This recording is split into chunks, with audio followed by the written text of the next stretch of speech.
ከ1966 ዓ.ም አብዮት በፊት በቀዳማዊ ኃይለ ሥላሴ ዩኒቨርሲቲ አስተማሪ የነበሩ አንድ እንግሊዛዊ ፕሮፌሰር የተናገሩትን ነገር ትውስ ይለናል።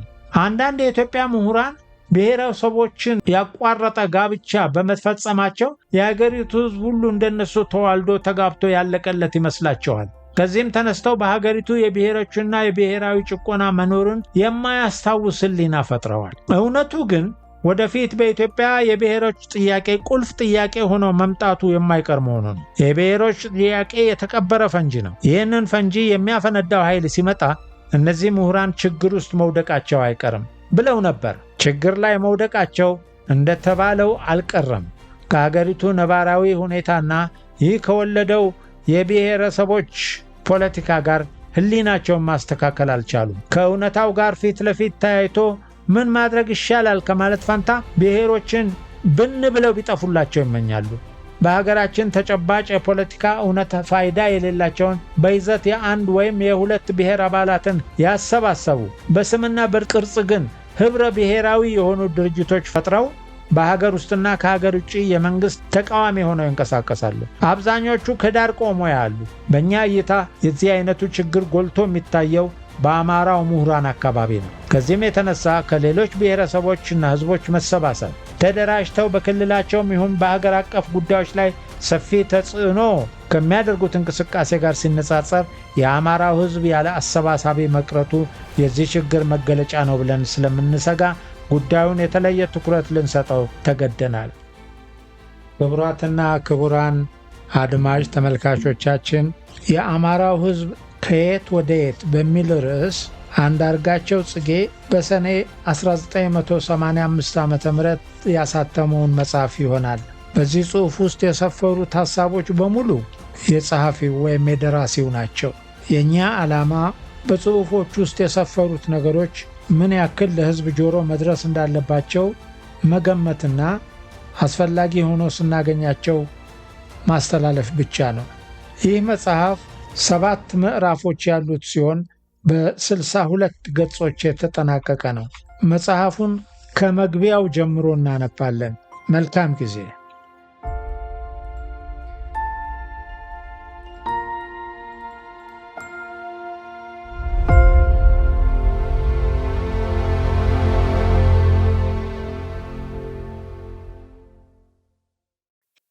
ምዕራፍ 2 ኢትዮጵያዊነት የሁሉም ብሔር ህዝቦች የጋራ የዜግነት መግለጫ ወይስ ብሔሮችን የተካ ራሱን የቻለ ብሔረተኝነት?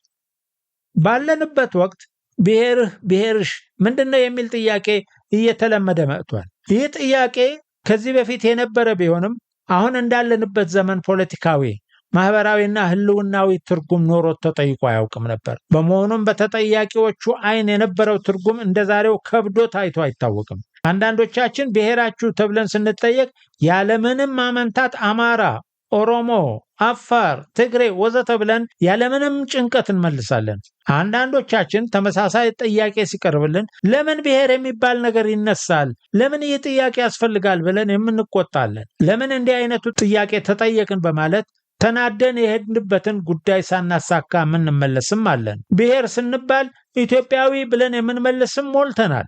ባለፈው ጊዜ በአዲስ አበባ ከተማና በተለያዩ ከተሞች የክልል ምርጫ በተደረገበት ወቅት ለመራጭነት ለመመዝገብ የሄድን ግለሰቦች ብሔራችንን ስንጠየቅ ከላይ የሰፈሩትን መልሶች መልሰናል። በአንዳንድ መመዝገቢያ ጣቢያዎች ብሔሩን ሲጠየቅ አማራ፣ ኦሮሞ ወዘተ ያለውንና ኢትዮጵያ ያለውን ለመራጭነት መዝግበዋል። በአንዳንድ ቦታዎች ደግሞ ብሔራቸውን ሲጠየቁ ኢትዮጵያ ያሉትን ኢትዮጵያዊ ብሔር አይደለም፣ ብሔርህን ካልተናገርክ ለምርጫ አትመዘገብም ተብለን ተባረናል የሚሉም አሉ። እዚህ ላይ ጉዳዩ የምርጫው አይደለም። ጉዳዩ ስለ ብሔራችን ስንጠየቅ ለምን የተለያየ መልስ እንሰጣለን ነው። ብሔር ሲባል ከቀጥታ ትርጉሙም ከስሜቱም ተነስተን በምዕራፍ 1 ከቀረበው ሀተታ ጋር አገናዝበን ስናየው ኦሮሞ፣ ትግሬ፣ አፋር ቢል ትክክልም ተገቢም ይመስላል። አማራ የሚልም መገኘቱ የሚያስገርም አይሆንም። የስሜቱ ጉዳይ ቢያጠያይቅም አማራ የሚለው ቃል በአንድ ሕዝብ መገለጫነቱ የነበረ ያለም በመሆኑ ግር የሚያሰኘው ብሔሩን ሲጠየቅ ኢትዮጵያዊ የሚለው ወይም ለምን ተጠየቁን ብሎ የሚቆጣው ነው። ብሔሬ ኢትዮጵያዊ ነው የሚለው ብሔሩን ሲጠየቅ ኦሮሞ፣ ትግሬ፣ አማራ ወዘተ ነው ብሎ የሚመልሰውን ሌላውን ኢትዮጵያዊ እንዴት ሊያየው ነው? ኢትዮጵያ የብዙ ብሔር ሀገር መሆኗን መካድ የማይቻል እውነታ ሆኖ ሳለ ኢትዮጵያዊነትን ለምን የብሔር መገለጫ አድርገን ለመውሰድ እንሞክራለን? በኢትዮጵያ የተለያዩ ብሔርና ብሔረሰቦች ከነዚህም ህልውናቸው ገሃድ በሆኑ ብሔሮችን ዙሪያ የነበረና ያለ ብሔረተኝነት ዋነኛው የኢትዮጵያ ህዝቦች መገለጫ ሆኖ ሳለ ብሔርህ ወይም ብሔርሽ ምንድን ነው ስንባል የምንቆጣው ለምን እንጠየቃለን የምንለው ለምንድን ነው? ችግሩ ከጠያቂው ነው ወይስ ለምን እጠየቃለሁ ከሚለው? በእኛ እምነት ችግሩ ከጠያቂው አይደለም። ጠያቂው እውነታን መሰረት አድርጎ የአብዛኛውን የኢትዮጵያ ህዝብ ተጨባጭ ስሜት ተንተርሶ ነው የሚጠይቀው። ችግሩ ከተጠያቂው ላይ ይመስለናል። የተጠያቂዎቹ ሁሉ ችግር ግን አንድ አይደለም። አንድ ከስነ ልቦናና ጭንቀት የሚመጣ ችግር እየተጠናከረ የመጣው የተለያዩ ብሔር ብሔረሰቦች ብሔረተኝነት ህዝቦች በተለያዩ ብሔራዊ ድርጅቶች መሰባሰብ ቋንቋንና ባህልን መሰረት ያደረጉ ብሔራዊ መስተዳድሮች መመስረት ከፍተኛ ስነ ልቦናዊ ጭንቀት ያስከተለባቸው በርካታ ግለሰቦች መኖራቸው ግልጽ እየሆነ መጥቷል። ብሔር ብሔረሰብ የሚባል ነገር አታንሱብኝ፣ እንዲህ ያላችሁ ህዝቡን እየከፋፈላችሁት ነው፣ ለምን እንደ ልማዳችን ሁላችንም ኢትዮጵያዊ ነን እያልን አንኖርም በማለት በስሜትና በምሬት የሚናገሩ ሞልተዋል። የዚህ አይነት አመለካከት ያላቸው ግለሰቦች ከሌሎች የሚለያቸው ብሔራቸውን ሲጠየቁ በቀላሉ ለመመለስ የሚያስችል አንድ ወጥ ብሔራዊ ማንነት የማይሰማቸው መሆኑ ነው። በዚህ ችግር ውስጥ የሚገቡ በጋብቻ ከተለያዩ ብሔሮች የተወለዱ ወይንም በጋብቻ ከተለያዩ ብሔሮች የተሳሰሩና ቤተሰብ የመሰረቱ ናቸው። ይህን ችግር በሚገባ ማጤንና በዚህ ችግር የተነሳ ጭንቀት ውስጥ ለገቡት ወገኖች መፍትሄ የመስጠት ወገናዊ ግዴታ አለብን። ይህን ችግር መፍታትም በህዝቦች መካከል ሊኖር ለሚገባው ጤነኛ ግንኙነት የራሱ አስተዋጽኦ ያደርጋል። የችግሩ ስፋት የዚህ ችግር ስፋት በውል የተጠና ባይሆንም አንድ ነገር ማለት ግን ይቻላል። ባለፉት 100 ዓመታት ከአንዱ ክልል ወደ ሌላው ክልል በወታደርነት፣ በመንግስት ሰራተኛነት፣ በነጋዴነት በመንቀሳቀስ ሲሰራ የነበረው የሰው ኃይል ቁጥሩ ብዙ ነው። ከዚህ በመነሳት ለስራ በተለያዩ ምክንያቶች በሄደባቸው ቦታዎች ቤትና ትዳር መስርቶ ከብሔሩ ውጪ ተጋብቶ ወልዶ ይኖራል። አብዛኛው የዚህ አይነት አኗኗር ውስጥ የገባው ህዝብ የሚኖረው በከተሞች ነው። አንዳንድ የተለያዩ ብሔሮች በአዋሳኝነት በሚገኙባቸው ወይንም እንደ ደቡብ ኢትዮጵያ በነፍጠኝነት የዘመተው ወታደር በሰፈረባቸው አካባቢዎች እንዲህ አይነቱ የብሔርና ብሔረሰብ መቀላቀል በአርሶ አደሩም መካከል ይታያል። ይህ መጋባትና መዋለድ አልፎ አልፎ በአርሶ አደሮች መካከል ያለ ቢሆንም ከመጀመሪያ ጀምሮ በነገስታቱና በመሳፍንቱ በኋላም በአንድ ማዕከል በመማር በመስራት በተገናኙ የተለያዩ ብሔሮች ምሁራን መካከል ጎልቶና ሰፍቶ ይታያል። በተለይ የተለያዩ ብሔርና ብሔረሰቦችን አስገብረው የዛሬቱን ኢትዮጵያ የመሰረቱት የሸዋ ነገስታትና መሳፍንት የግዛታቸውን አንድነት ለማስጠበቅ ከተጠቀሙበት ስልቶች አንዱ ልጆቻቸውን ለተለያዩ ብሔሮች መሳፍንትና ባላባት ልጆች መዳር ነበር። ይህ አሰራር በመካከለኛው ዘመን በአውሮፓ ነገስታት የተፈጸመ ከቅድመ ምኒልክ በፊትም በሰሜን ኢትዮጵያ ለረዥም ጊዜ የተለመደ አሰራር ነበር። ለምሳሌ አፄ ኃይለ ሥላሴን ብቻ እንኳን ብንወስድ ልጆቻቸውንና የልጅ ልጆቻቸውን ከ5 ላላነሱ የተለያዩ ብሔር መሳፍንትና ባላባት ልጆች ድረዋል። እንግዲህ ከመሳፍንቱም ከመኳንንቱም ከምሁሩም ከነጋዴውም ከአርሶ አደሩም በዚህ አይነት የጋብቻ ትስስር የገቡ እንዳሉ ግልጽ ነው። ይህ ሆኖ ግን የችግሩን ስፋት ለማየት ምን ያክሉ ህዝብ ነው በዚህ አይነት ብሔር ዘለል የጋብቻ ትስስር ውስጥ የገባው ብሎ መጠየቅ ያስፈልጋል። ተዋልደናል፣ ተጋብተናል፣ አትከፋፍሉን የሚሉት ክፍሎች እውነት እንደሚሉት በኢትዮጵያ ያሉ ብሔር ብሔረሰቦች በጋብቻ ተቀላቅለው በምዕራፍ 1 ለማስቀመጥ የሞከር ነው በኢትዮጵያ ራሳቸውን የቻሉ ብሔሮችና ህዝቦች ማግኘት መለየት እንደማይቻል አድርገዋል ወይ? የታጋቡ የተዋለዱ ሰዎች እንዳሉ ብናስቀምጥም በኢትዮጵያ የሚታየው ተጨባጭ ሁኔታ እነዚህ ተዋልደናል ተጋብተናል የሚሉት ግለሰቦች እንደሚሉት ጋብቻና መዋለድ መላ ሀገሪቱን የቆላለፈ ጉዳይ አይደለም። በአዲስ አበባና በአንዳንድ የደቡብ ከተሞች በመሳፍንቱና በባላባቱ በተለያዩ ብሔሮች ምሁራን መካከል የሚታየውን ጋብቻ ብቻ ወስደን የሀገሪቱ ሁኔታ ዋነኛ መገለጫ ማድረግ ስህተት ነው። አብዛኛው የኢትዮጵያ ህዝብ አርሶ አደሩ በሚኖርባቸው ገጠሮች ይህ አይነት ጋብቻ የለም ማለት ይቻላል። ማነው ከአፋሩ፣ ከሶማሌው፣ ከኦሮሞው፣ ከሽናሻው፣ ከአኟኩ፣ ከአማራው፣ ከትግራይ ወዘተ አርሶ አደር ጋር የተጋባና የተዋለደ? በተለይ በሀገራችን ከአንድ ክልል ወደ ሌላ ክልል የሚንቀሳቀሰው የህብረተሰብ ክፍል በአብዛኛው ስራው በከተማ ያተኮረ እንደነበረ ስንረዳ ከከተማ ወጥቶ በገጠሮች በመዋለድና በመጋባት ብሔርና ብሔረሰቦችን ተቀላቅሎ የብሔሮችን መኖር ጥያቄ ውስጥ አስገብቶታል ማለት ትልቅ ስህተት ይሆናል። ዛሬም በአማራው ምድር ከየትኛውም ሀገር ያልተቀላቀሉ በሚሊዮኖች የሚቆጠሩ አማሮች እንዳሉ በተመሳሳይ በትግራይ፣ በኦሮሚያ፣ በአፋር፣ በሶማሊያ፣ በወላይታ፣ በከምባታና ሀዲያ የምናገኘው ይህንኑ ሀቅ ነው። ይህ በመሆኑ ነው ህዝቦች በስፋትና በቀላሉ ለብሔራዊ አደረጃጀት ለብሔራዊ ጥቅምና መብት ማስከበር የሚነሳሱት። እንደሚባለውማ ህዝቡ ተዋልዶና ተጋብቶ ያለቀለት ጉዳይ ቢሆን ማንም ቢቀሰቅሰው የብሔር እኩልነት ጥያቄን እንዲያነሳ ሊያደርገው ባልቻለ ነበር። በአጠቃላይ የኢትዮጵያ ህዝቦች ማህበራዊ ህይወት ገጽታ ሲታይ ተዋልዶ ተጋብቶ የሚኖረው ህዝብ በጣም ጥቂት መሆኑ ግልጽ የሆነ ይመስለናል። ስፋት የለውም ማለት ግን ችግሩ አሳሳቢ አይደለም ማለት መሆን የለበትም። በተለይ ከየትኛውም በኢትዮጵያ ከሚገኝ የተለያዩ ህዝቦች በብዛት ከተለያዩ ብሔሮች ጋር የተጋባው በአንጻሩም በሰፊው የሀገሪቱ ክፍሎች ተበትኖ የሚኖረው አማራው መሆኑንም ስንገነዘብ በቁጥርም ቀላል ያልሆነ የአማራ ምሁር በመወለድም ይሁን በጋብቻ ከበርካታ ብሔሮች ጋር መተሳሰሩን ስንረዳ ለጉዳዩ ትኩረት መስጠትን አንገብጋቢ ያደርገዋል። እዚህ ላይ ከ1966 ዓ.ም አብዮት በፊት በቀዳማዊ ኃይለ ሥላሴ ዩኒቨርሲቲ አስተማሪ የነበሩ አንድ እንግሊዛዊ ፕሮፌሰር የተናገሩትን ነገር ትውስ ይለናል።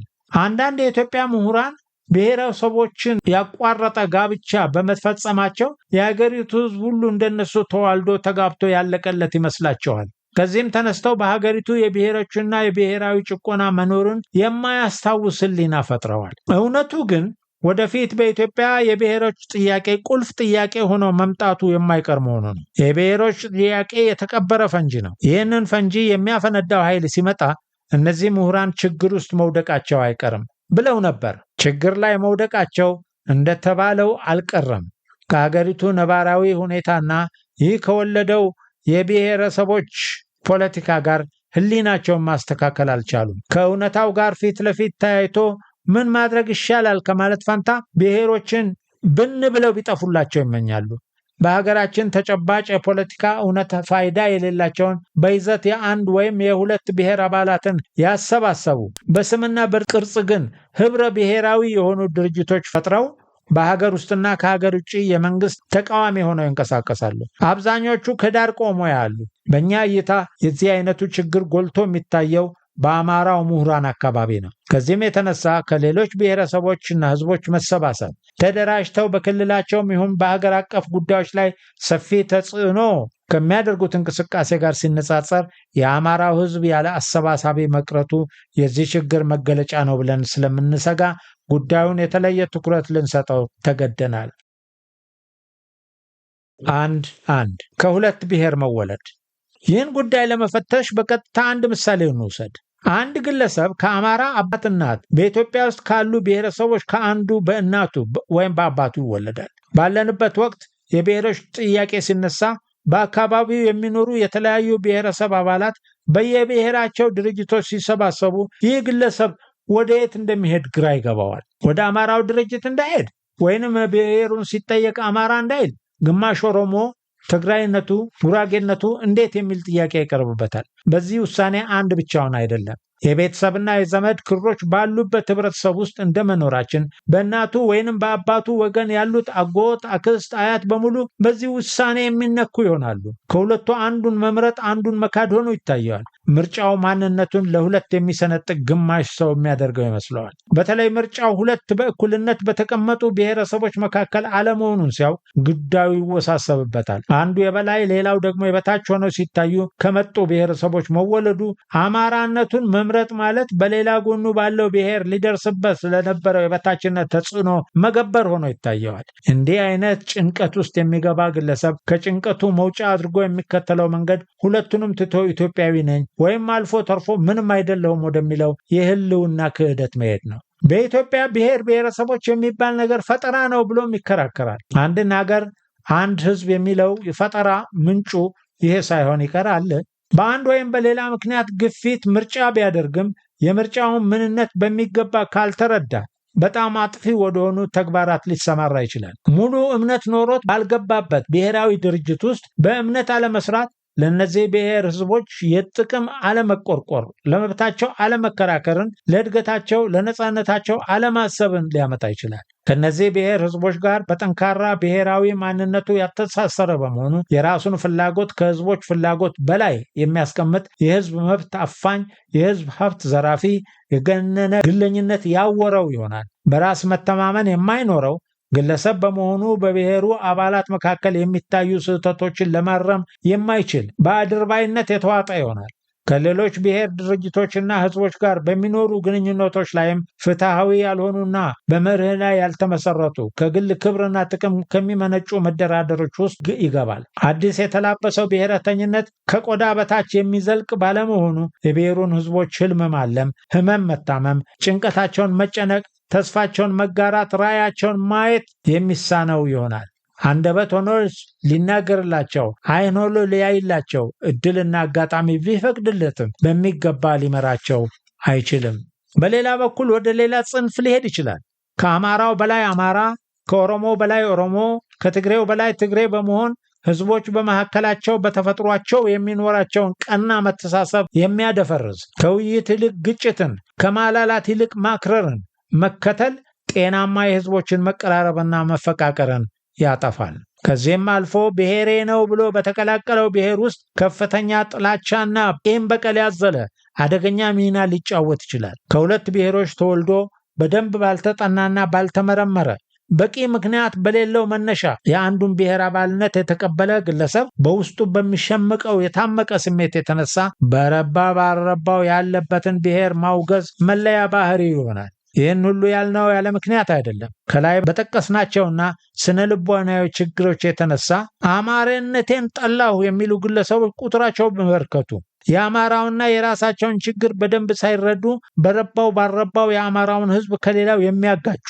በአማራው የሚሰጡ አስተያየቶች፣ የሚቀርቡ ሐሳቦችን በደንብ ሳያጤኑ ሁሉንም ነገር ትምክህት በማለት ሲፈርጁ የሚውሉ አማራነን ባዮች መኖራቸው ራሳቸው ከዚህ ችግር የተላቀቁ ባለመሆናቸው በዚህ ፈታኝ የታሪክ ወቅት የአማራው ህዝብ የሚያስፈልገውን የበሰለ የረጋና የሰከነ አመራር መስጠት ያልቻሉ የተለያዩ አማራን እንወክላለን የሚሉ ድርጅቶችና መሪዎቻቸው መኖራቸው ይህ ችግር በሚገባ መፍትሄ አግኝቶ ከጭንቀታቸው የተላቀቁ በርካታ ምሁራንን ከፋይዳ ቢስ ህብረ ብሔራዊ ድርጅት በማውጣት አየር ላይ ከተንሳፈፈ ኢትዮጵያዊ ብሔረተኝነት ምርጫቸው ከሆነ ወደ አማራነታቸው በመመለስ ለራሳቸውና ለዚህ መከረኛ ህዝብ ጥቅም በእውቀታቸው የየግል ድርሻቸውን እንዲያበረክቱ ማድረግ ስለሚገባ በአጠቃላይ በራሳችን እየተማመንን አላስፈላጊ ከሆነ ተጋፊነት ወይም አስከፊ ከሆነ አድርባይነት በመውጣት እንደ ህዝብ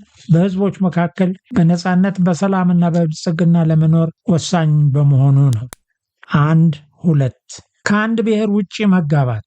ከአንድ ብሔር ውጪ መጋባትና ቤተሰብ መመስረት ከላይ እንዳየነው አይነት አስከፊ የሆነ ችግር በግለሰቦች ላይ ባይፈጠርም ግለሰቡ እንደ ቤተሰቡ ቢያንስ ግን ችግር የሚገጥመው ይሆናል። እኔ አማራ ነኝ፣ ሚስቴ ኦሮሞ ወይም ትግሬ ናት፣ ልጆች አሉን፣ ምን እንሁን የሚል ጥያቄ ያቀረቡም አሉ። እነዚህም እንደ ላይኞቹ ከችግራቸው ለመላቀቅ መፍትሄ ብለው የያዙት የብሔር ጉዳይ አይነሳብን ማለት ነው።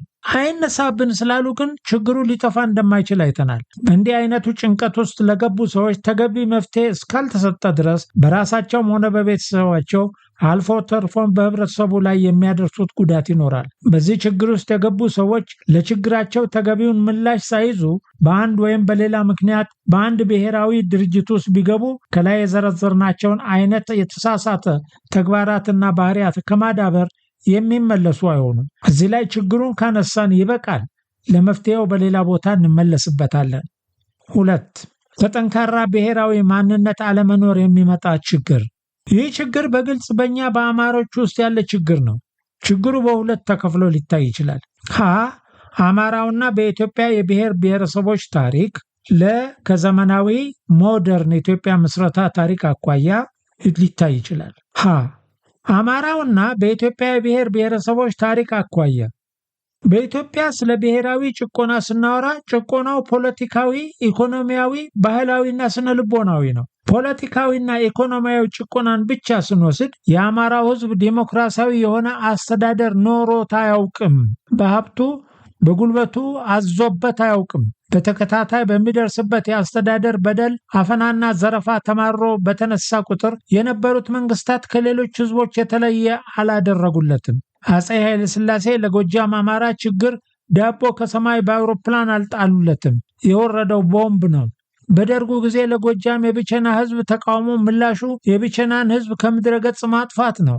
ከመርሳ ከሐውዜን የበለጠ ሕዝብ ብቸና መጨፍጨፉን እናውቃለን። ለጎንደር፣ ለወሎ፣ ለሰሜን ሸዋ ሕዝብ ደርግ ከሰማይ ዝናብ አላወረደም፣ በናፓልም እሳት አቃጠላቸው እንጂ። በኢኮኖሚ መስኩም ቢሆን የአማራው ሕዝብ በድህነቱ በኋላ ቀርነቱ እጅግ ዘግናኝ አዘቅት ውስጥ ይገኛል። እንዲያውም በአንዳንድ የአማራ ክልል ያለው አሰቃቂ ድህነት ከሌሎች ክልሎች ጋር ሲነጻጸር የከፋ የሚሆንባቸውም አሉ። ይህ የድህነት የኋላ ቀርነት ዕጣ በረሃብና በበሽታ መጠበስ አማራን ጨምሮ የሁሉም የኢትዮጵያ ሕዝቦች ሕይወት ይገልጻል። ነገር ግን አማራውን ከሌሎች ሕዝቦች የሚለየው ጉዳይ አለ።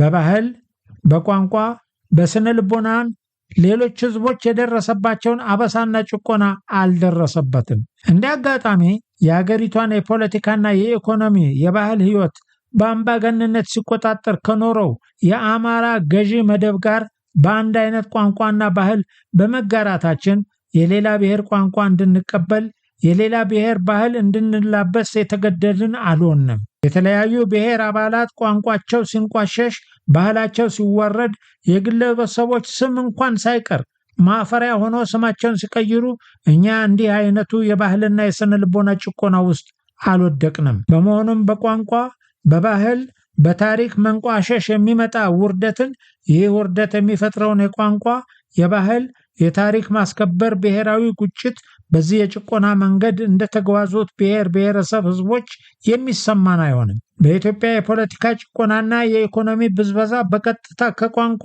ከባህልና ከስነ ልቦና ጭቆና ጋር የተያያዘ በመሆኑ በተጨቆኑ ብሔሮች ሕይወት ውስጥ አንዱን ከአንዱ ለይቶ ማየት አይቻልም። በመሆኑም ነው ብሔራዊ ጭቆናን መቃወም፣ ስለ ብሔራዊ ማንነት መቆርቆር፣ ብሔራዊ በሆነ መንገድ የፖለቲካ ተቃውሞን መግለጽ በተጨቆኑ ብሔሮች ቀድሞ የተነሳውና እየተጠናከረ የመጣው።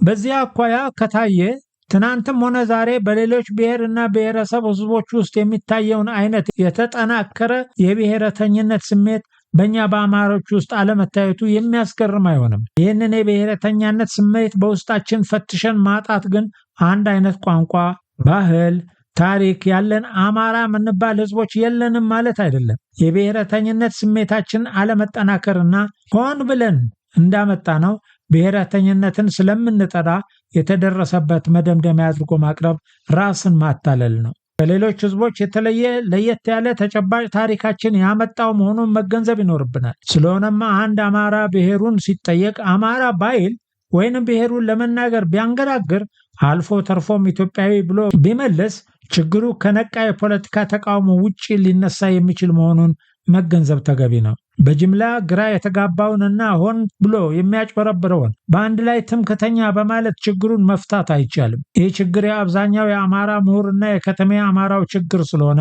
በአማራው ሕዝብ ሕይወት ላይ የራሱ ጫና ስለሚያሳድር በደንብ መፍትሄ ማግኘት ያለበት ጉዳይ ነው። ከዘመናዊነት ኢትዮጵያ ታሪክ ምስረታ አኳያ ቀደም ብለን እንዳየነው በዘመናዊት ኢትዮጵያ ሀገር ምስረታ ግንባር ቀደም ሚና የተጫወተው ጠንካራ የሆነ የተማከለ አስተዳደር የነበረው የራሱን ብሔረተኝነት በዚሁ አስተዳደር አማካይነት ያዳበረ አማራ የሚባል ብሔር አልነበረም። ከአማራው መካከል የሸዋው አማራ እንዴት ወሳኝ ድርሻ እንደነበረው አይተናል። በ100 ዓመት የሀገሪቷ ዕድሜ ውስጥ ሌሎች ብሔርና ብሔረሰቦችን ትተን ራሱን አማራውን ከጎጃሜ፣ ከጎንደሬ፣ ከወሎውና ከሸዋ አልፎ ተርፎ ከዚህ በታች ከሆኑት መንደረተኝነት ስሜቶችና አመለካከቶች ለማውጣት የቻለ ፖለቲካዊ፣ ኢኮኖሚያዊና ማህበራዊ እድገት የአማራው ሕዝብ ማምጣት አልቻለም። በተጻራሪው በሀገሪቱ የነበሩ ብሔር ብሔረሰቦች ባሉበት እንደደረቁ አማራውን በክልል በመንደር እየተለያየ ለመፍጠር የተሞከረው በርዕዮተ ዓለም ደረጃ ሁሉንም ወደ አንድ የሚጨፈልቅ ኢትዮጵያዊነት ነበር። ሌሎች ብሔሮች ከደረሰባቸው ጭቆና ተነስተው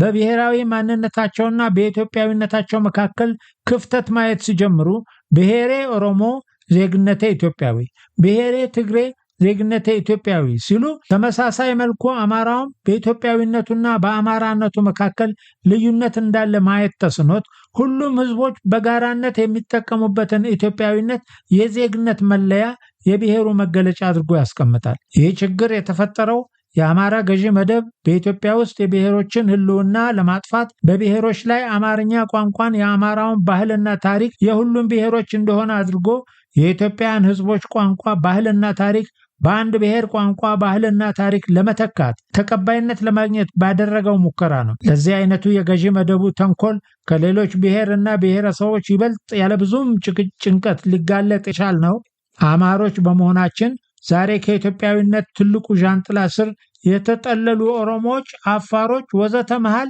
እኛም እንደነዚሁ ተጠላዮች አንድ ፍጥረት እንጂ ሌላ መሆን እንደማንችል ስንረዳ ለዘመናት ይዘነው ከነበረው የገዢ መደብ አመለካከት ጋር መጋጨቱ ስለማይቀር መደናገራችን የማይቀር ነው።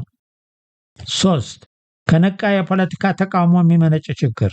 በዚህ ክልል የሚነሳው ችግር ኢትዮጵያ የብዙ ብሔሮች ሀገር መሆኗን ካለማወቅ ወይም ካለመረዳት የሚመነጭ ነው። ህዝቦች በብሔር በመደራጀታቸው ብሔራዊ መብታቸውን ለማስከበር በመነሳታቸው የራሳችንን ዕድል በራሳችን እንወስን በማለታቸው ራሳችንን እናስተዳድር፣ በሀብታችን ተጠቃሚ እንሁን፣ ቋንቋችንን፣ ባህላችንን፣ ታሪካችን ይከበር በማለታቸው በቀጥታ ስልጣንና ተጠቃሚነትን የበላይነትን ይዘው ከኖሩ ኃይሎች ጋር የሚያፋጥጡ በመሆኑ ነው። ብሔሮች መብታቸውን ለማስከበር የሚያደርጉት ግፊት ከዚህ ቀደም እንደ ልቡ በህዝቦች መብትና ሀብት ላይ ሲያዝ የነበረውን የተወሰነ የህብረተሰብ ክፍል ማስቆጣቱ አልቀረም። ይህ የህብረተሰብ ክፍል በጥንቅሩ ከተለያዩ ብሔርና ብሔረሰቦች ገዢ መደቦች የተውጣጣ ቢሆንም በዋነኛነት ከዘመናዊት ኢትዮጵያ ምስረታ ጀምሮ እስካለንበት ዘመን ፖለቲካዊ፣ ኢኮኖሚያዊ፣ ማህበራዊና ባህላዊ የበላይነቱን አስጠብቆ የኖረው የአማራው ገዢ መደብ ነው። ከዚህ ቀደም በመንግስት የአስተዳደር መዋቅሮች፣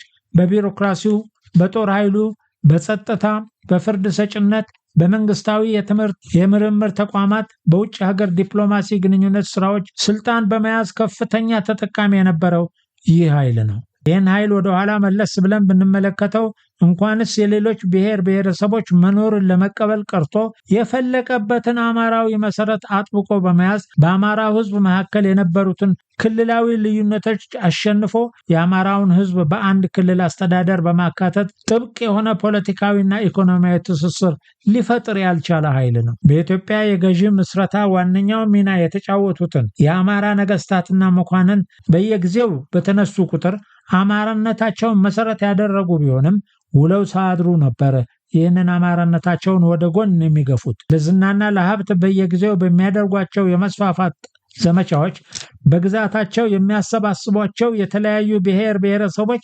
በተበራከቱ ቁጥር አማራነትን በግልጽ አጥብቆ መያዝ ሌሎች ብሔሮችም የየራሳቸውን ብሔረተኝነት አጥብቀው እንዲይዙ የሚጋብዝ በመሆኑ በሀገሪቷ ብሔሮችና ብሔረሰቦች እንደሌሉ በማስመሰል መሄድ ብቻ ነበር የሚያዋጣው። የስልጣንና የጥቅም ተቀናቃኞችን የሚያበዛ በመሆኑ ብቸኛው መንገድ ነበርና ኢትዮጵያዊነት የግለሰብ የዜግነት መግለጫ መሆኑ ቀርቶ የተለያዩ ብሔሮችን ተጨባጭ ህልውና ስር ራሱ የብሔራዊ ማንነት መገለጫ ሆኖ መቅረብ የጀመረው በዚሁ ምክንያት ነበር። ችግሩ ግን በሌላ ቦታ እንዳየነው ኢትዮጵያዊነት የብሔር መግለጫ ለመሆን እንደ ውጪ የሆነ አንድ ወጥ የሆነ ኢትዮጵያዊ ቋንቋ፣ ባህል፣ ታሪክ ማቅረብ ባለመቻሉ በደንብ ሲመረመር አማራነት ከመሆን አላለፈም።